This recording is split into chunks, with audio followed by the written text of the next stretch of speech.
Hey,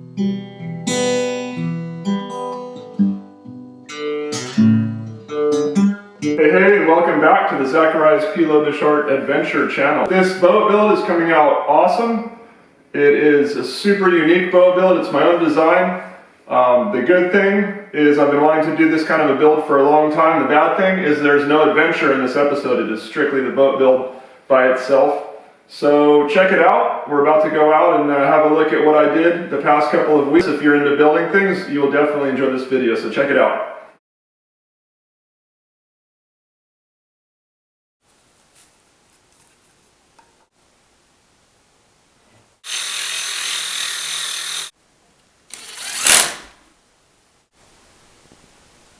There it is, almost ready for the sides.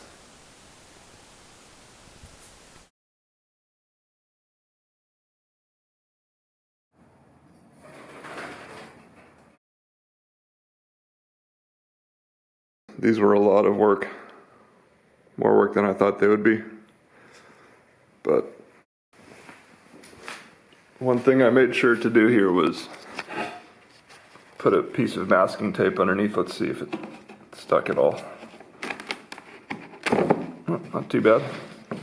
Put some masking tape underneath the seam to make sure that the whole side didn't stick to the backing plate, because that would be disaster, wouldn't it? One other thing I did was butterfly clamp these so it sits flush. It's not perfect, but better. I'm going to try to explain this so it makes sense. So these are the 4 holes that I drilled from the outside to the inside through that piece of ply that is now attached to the inside of the side. So what I have to do is drill back through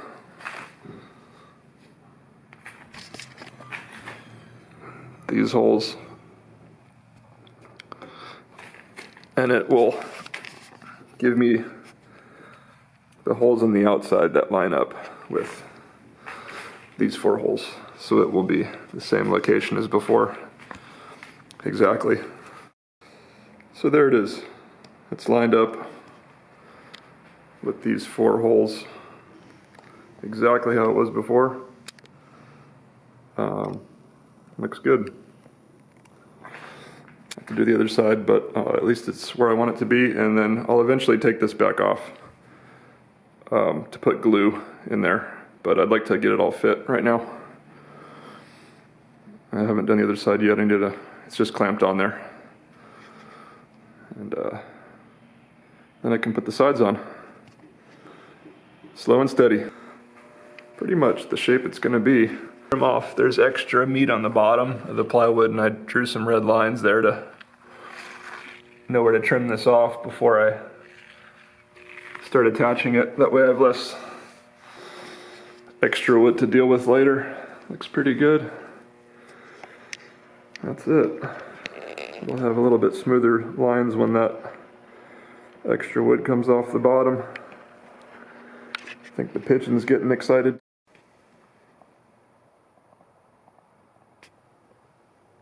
About to put the 2 sides on this morning, or today.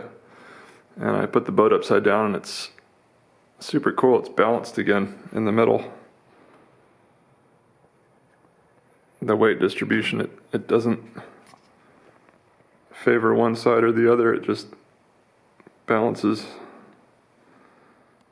I mean, I guess that would be the case if it's the same on both ends, but it's pretty cool how it's balanced like that, how it rocks.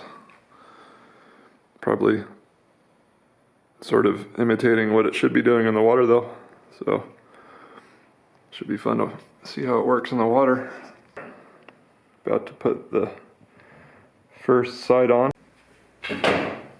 I'll be using a spreader, spread the glue around. Let's get started.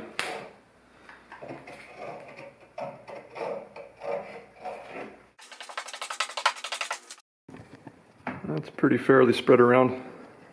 Okay, that took about 5 or 10 minutes. And I'm doing regular wood glue on this part. Kind of quick and dirty. Nothing special there. This will all be sealed inside permanently, so I'm not worried about it too much. All right. First screw in here. Should go right into the hole. It's already there. Good enough. I use them for my other outrigger. They have little ridges so they really stick in, and they're painted. Starting in the middle. Looks good.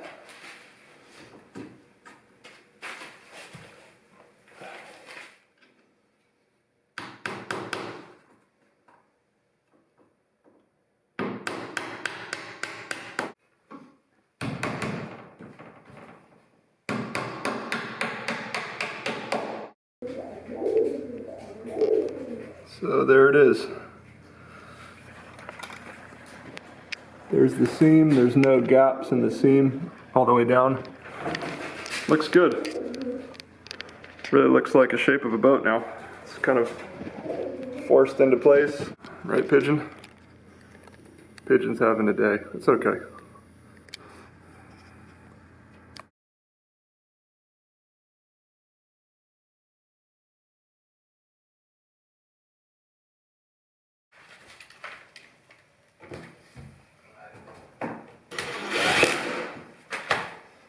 Looks really good.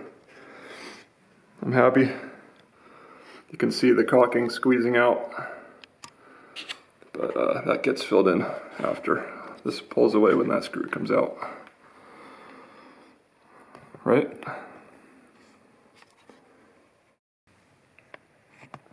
The seams on the inside are nice and tight. I don't see any area where it's being pulled away. All through here, nice and tight. It just hugs that first layer of plywood.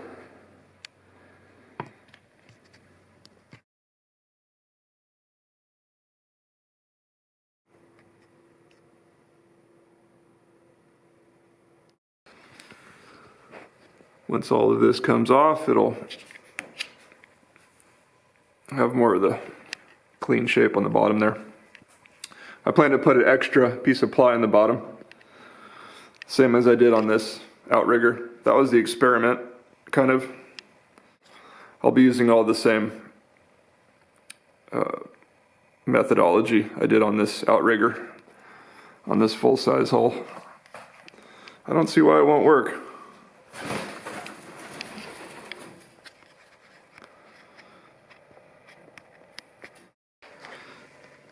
This outrigger I built all materials from a home improvement warehouse. It's enamel painted over screen door screen. Meticulously lapped over in some spots. Oh, the whole thing is lapped over everywhere, but and then I went ahead and kind of designed a attachment area. There's the pigeon making noises. But that's it. Took it out in the water 3 or 4 times in a few hours at a time, and it worked.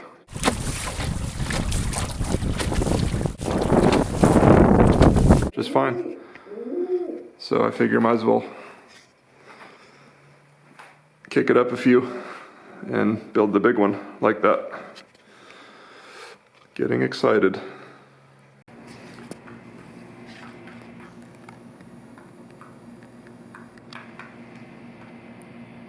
Breakfast time for my buddy.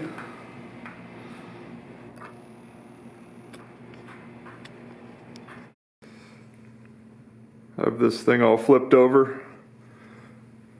I'll be cutting, remove all this extra. Only about halfway, then I'll go ahead and plane that down, but that'll smooth out, and then I'll put the other ply on and nail it down. That's what I did on this one. And it makes a nice little kind of a rounded edge. What I like about this bird is that it's not really a, it's not really a show off. It just kind of, he just eats, or she, I don't know what it is yet. And just kind of hangs out. It doesn't really have an ego, or, doesn't try to put other people down or anything. It just kind of does its own thing. Sometimes it's good just to exist. It's called revolution ply, and it's very thin on the outside layers. But what I like is it's really consistent. It's made with little tiny fibers. I don't know if you can see that with the camera, but they're all going the same direction on both sides. And it's got 3 layers inside of those. And so it's really consistent, but it's fragile on the outside. That's the downside. But it's lightweight and it's consistent and it's cheap. I think it was $11 for a sheet, so nice and cheap.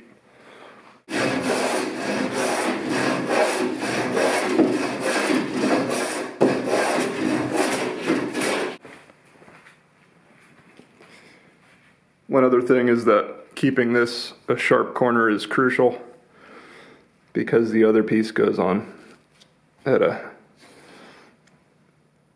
same plane as the bottom, so it's going to overlap there.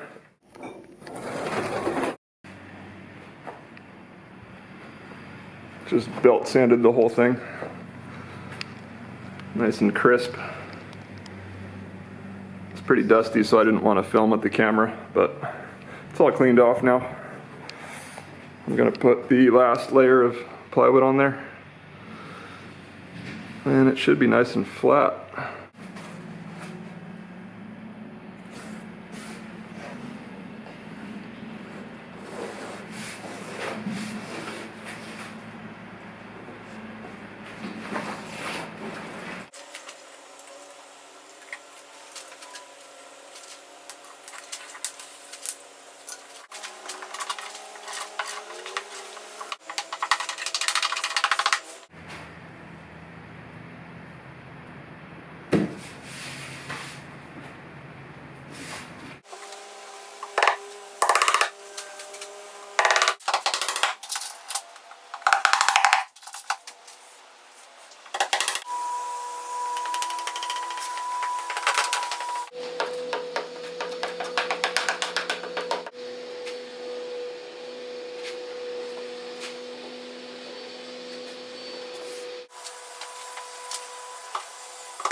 Here goes the final layer on the bottom. Because the bottom is longer than 8 feet, so I decided to make seams at 5 feet is the middle piece, and then whatever's left over. That's the final layer on the bottom. I have to trim it off here with the handsaw. Clean it up.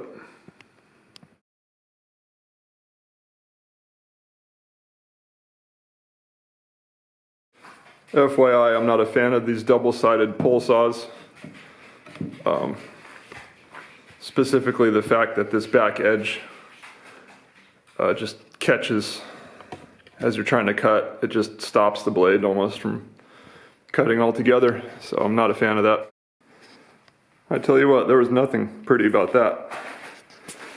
That was not smooth. But it's okay, this all gets planed off, but just chunk city. You'd be much better off with a trusty flush trim router bit than that saw. That's just not fun to cut by hand, but go ahead and trim it with the planer, should be all right. Planing it is no better, so I'm just gonna go ahead and belt sand all the major chunks out. Well, that was no fun at all, but there it is. Belt sanded it all. It just was easier, but yeah, I'll clean it up a little bit more, maybe plane it, but this stuff chunks real easy too. Be careful if you use this ply, it's real fragile, but it'll be covered up well enough to where it's not a problem later. Looks good. There's the inside, there's the outside. It's about 65 pounds, give or take. I can lift it up easily. It's solid. This thing is solid looking. This is that 1/4 inch ply. I'll be putting a very non-messy, lesser expensive but longer duration process coating on there. It's going to be some stuff that's available at your local hardware store, and I think that it worked good on the outrigger, so I don't see why it won't work good on this. This is bigger, but the strength properties are similar. This is just bigger. So I'll see what happens. But there it is. It has a very interesting, smooth looking shape to it. So hopefully all goes well. We'll be sailing. Right, my friend?